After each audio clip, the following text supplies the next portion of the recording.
What is good, everybody? It's D Brown Shanghai, and today we're going to be talking about the old school NBA 2K black market.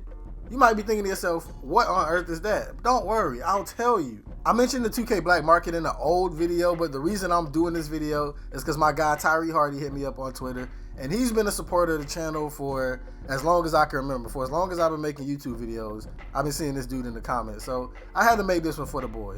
But I will say I was not as deep into it as I would have been if I was older, because this was around the time of 2K11, 2K12, and I was a broke boy, so I couldn't really make no moves. So I'm gonna tell my mom, hey mom, could you give me $20 so I can change my character in 2K? My mom would have smacked me in my mouth. But anyway, that's what we're here to talk about today. So let's hop into the time machine and go back to 2010, 2011 with NBA 2K11. Now around this time, I was an Xbox 360 dude, but also around this time, all of the really popular games were getting modded and hackers were trying their best to find exploits and just ways to mod the game. Games like Modern Warfare 2 with the aimbots and the thermonuclear warfare. I know y'all remember all of the, if you played Modern Warfare 2, we know what that game turned into towards the end. It was just a bunch of niggas cheating. And Modern Warfare 2 was not the only game that was a victim of this. NBA 2K11 was the first 2K that I played that had like modders who were trying to mod the game and find exploits, and just people trying to alter the game. And that shined through in my crew more than anywhere else. If you played crew in 2K11 or 2K12, you can vouch for me. I know it's gonna be people in the comments. Don't worry. Just scroll down, look at the comments. They're gonna be telling you. You ran into so many people who played as giants. We talked about this before on the channel. Huge giants that were so big that, like, if you tried to shoot the ball, it would just hit their body. Like, if they stood in front of the goal, the ball would just hit their body and it would count as a block. They were like huge.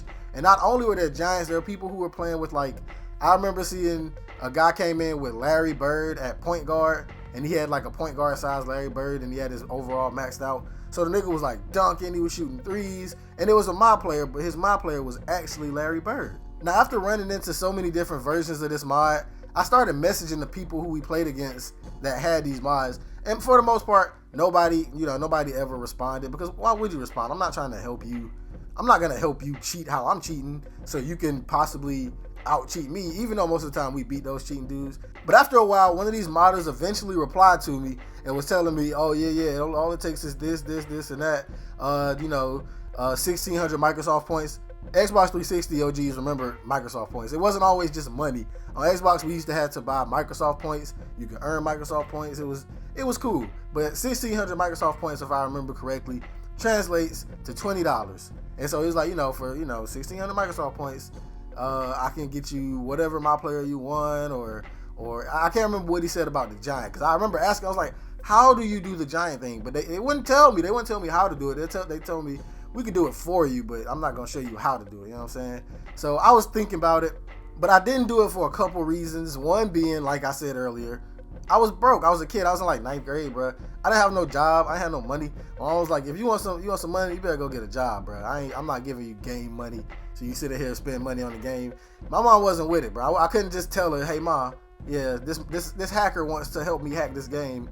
Can I get $20 so he can hack the game for me? No, she wasn't going for it. And two, my friends would have made fun of me, bro. We like roasted the dudes who ran on the park. I said the park.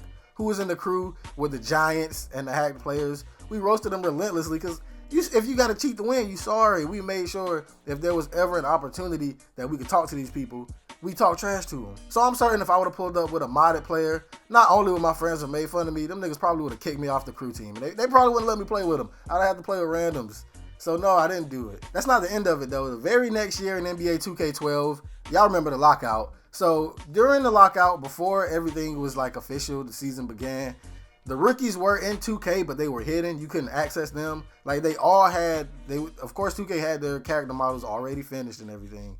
But because of the lockout, you couldn't play as them. But leave it to the modders, because somehow, of course, they found a way to access the rookies, and they took them to the black market. That same dude who offered me a modded player in NBA 2K11 was still on my friends list when 2K12 came out.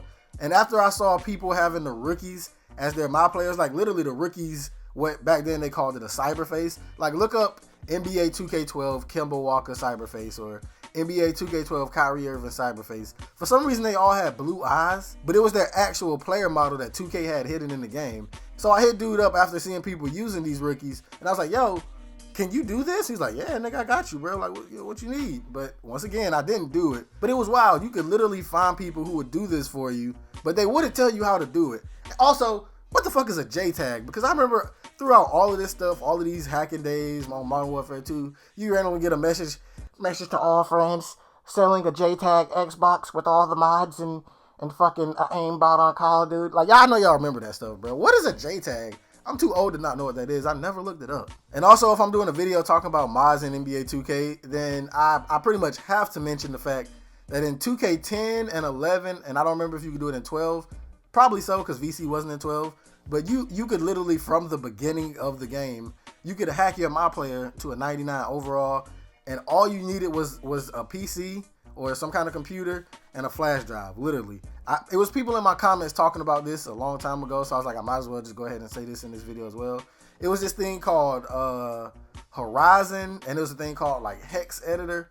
And only thing you did, you went in, you had your save file, you had to protect your save file, blah, blah, blah. You click on your save file, go to your character, you put everything on that goddamn 99, and then you save it, and then you put that same data, that same flash drive with that save file back on your Xbox, and you load it, and your player was a motherfreaking 99. But if you messed it up, you corrupted your player, and I did that before, and it hurt my heart, but only temporarily because I just went back and 99'd it. But it only makes sense to mention that, and I feel like that is possibly, like, looking back, that's probably the reason that 2K decided to move in the direction of virtual currency, so that you literally couldn't mod your player no more. But like I said earlier in the video, I wasn't really into this as much as I would have been if I was a little bit older and I was financially independent, because I probably would have bought hella modded players, bro, just for the fun of it. But if y'all remember this better than I do, especially if you were in this, or if you were one of the people who knew how to do it, or you knew people who knew how to do it, then let me know how on earth was people doing this in the comments down below. And if you bought one, tell me how you got one from somebody and all of that good stuff. But that's all I got for y'all today, man. I hope you enjoyed the video, and as always, I'm D Brown Shinhan, and I'm up out of here.